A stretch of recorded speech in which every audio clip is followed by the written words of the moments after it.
Magandang araw mga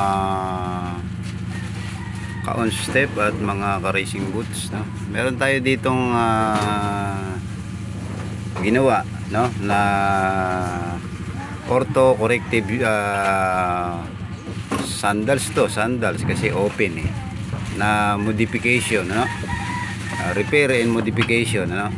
Ito, ayan, no? Nakikita nyo medyo may problema sa paa yung may-ari nito, no?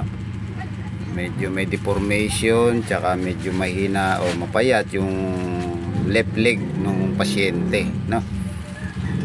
So meron siyang ginagamit na sandals na pina-customize niya, no, sa ibang nagko-customize, no, hindi dito sa atin sa on step, no. Itong pakita muna natin tong itim na to, no. Ganito po yan yung kanyang sinusuot, ayan, no.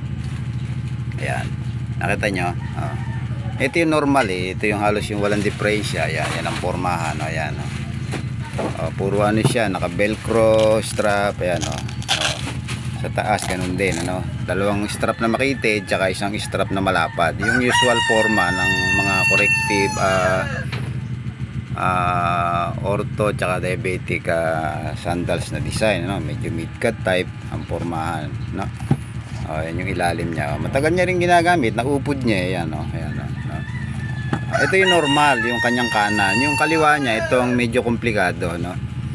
Mahina yung legs niya, tapos yung paa niya mas maliit na tong kaliwa, tsaka deform na, no? Tapos yung paghakbang nitong kaliwa niya, pag ito'y lumalakad, hindi na yung normal position ng paa na nakaplat na ganyan, no? Yung kanyang paa dito sa kaliwa is imbis na flat na ganyan, gumaganon na. Ayan, bumabaliktad na siya ng pagganon. Nagsa side motion na siya, na nakatagilid na yung paa niya, no? So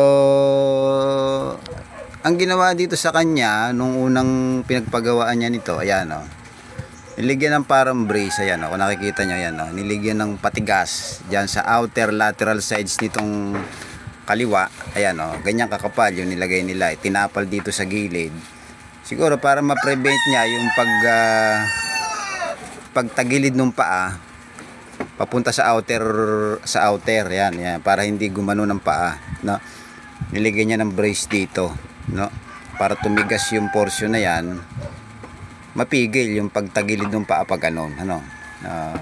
Tama rin naman, no.